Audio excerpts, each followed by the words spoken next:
Chapter 2 Egyptians lived on the Nile River.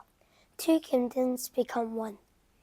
Tarak could go swimming almost any day she wanted to because the Tigris River was full of water all year round. But the farmers who lived along the banks of the Nile River had a very different kind of river to deal with.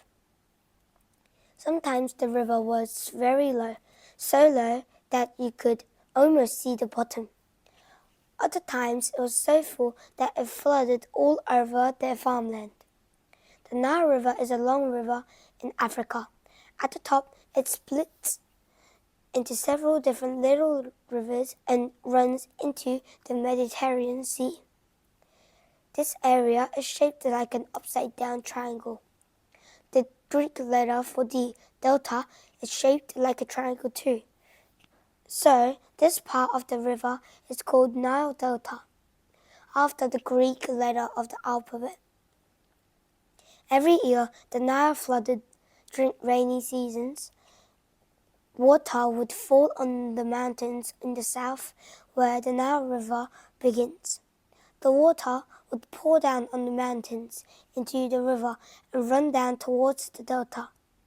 So much water poured into the Nile at once that it overflowed its banks and spread all over the farmland on either side.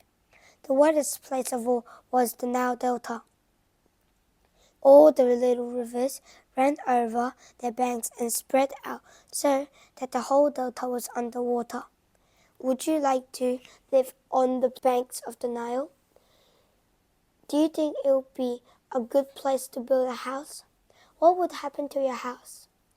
If a farmer had a river flood all over his crops today, he would think it was a disaster. It would wash away his crops away. But the farmers who lived along the Nile liked to see the river flood.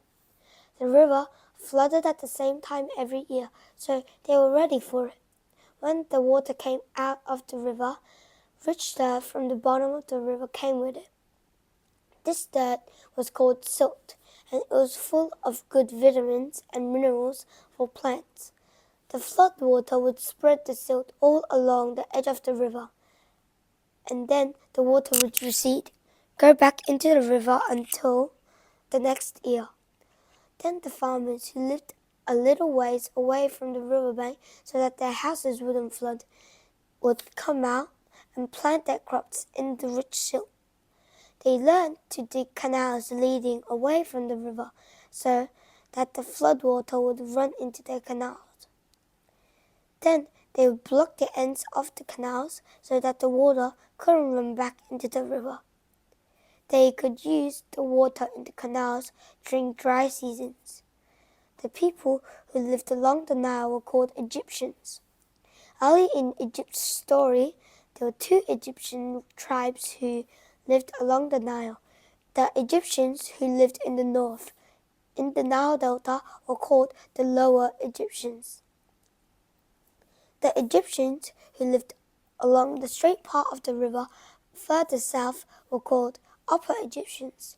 When you look at the map, north is usually at the top and south is usually at the bottom. So it might seem to you that the Nile Delta should be Upper Egypt. After all, it's all on the upper part of your map. But the ancient Egyptians didn't think about the world in that way.